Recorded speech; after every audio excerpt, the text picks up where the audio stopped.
Hey everyone, thanks for tuning in and checking out this morning's virtual Devos for Tuesday, March 31st. Again, another important birthday to me. My brother's birthday is today, so happy birthday, Travis, but he's probably not watching this video. Anyways, I hope that everyone has been able to take advantage of all this newfound free time. I know that I have. Since we began our self-isolation thing, I have crushed all the Star Wars movies on Disney+. I don't know if that's something I should be proud of or not, but we'll move on anyways. So for our Devos today, we're going to be talking about Psalm 78, verse 4 to 7. I'm going to read that really quick. It says, this is from the New Living Translation, "We will not hide these truths from our children. We will tell the next generation about the glorious deeds of the Lord, about his power and his mighty wonders. For he issued his laws to Jacob. He gave his instructions to Israel. He commands our ancestors to teach them to their children, so the next generation might know them, even the children not yet born, and they in turn will teach their own children. So each generation should set its hope anew on God, not forgetting his glorious miracles and obeying his commands." So this verse is pretty clear about how important it is to pass things on from one generation to another.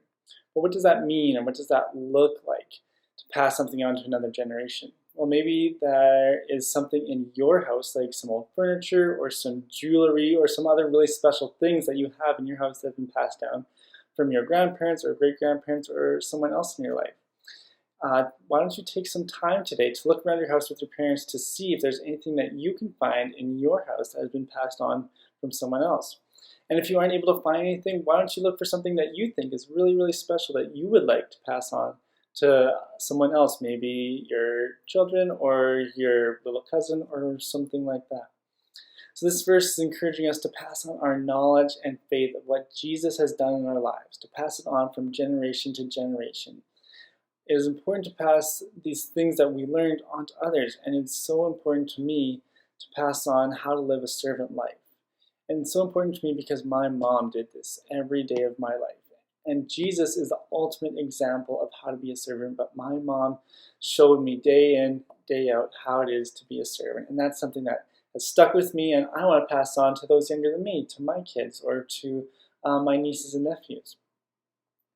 What are some things that you think are important to pass on that Jesus has taught you? Maybe you could pass them on to a younger sibling or someone else that you know is younger.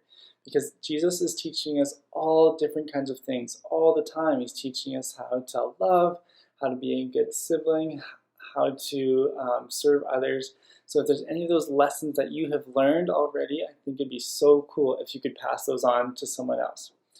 Okay? But I have another challenge for you as well. Okay? So for today's challenge, I want all you kids out there to either phone or video chat with an older person who you know loves Jesus and ask them about their relationship with Christ. Ask them about their story, how they became a Christian, and how long they've been a Christian, and what it was like to be a Christian where they grew up. And you can also ask them if they have any other knowledge or lessons or things that they want to teach you and pass on to you. Okay, so that's all I have for you guys today. Thanks for all watching this video. I'll just pray quickly and then I'll let you all get on with your day. Father God, I just thank you for who you are, and I thank you that you are constantly teaching us all kinds of things. I thank you that you are a part of our lives, Lord God. And I just pray today that you will impress upon all of our hearts those lessons, and I just pray that those lessons will stick with us, Lord, and we'll be able to remember them and pass them on to others, Lord God. In your name I pray, amen. All right, folks, that's all I have. I hope you have a great day, and I wish you all the best. Praying for you all, and take care.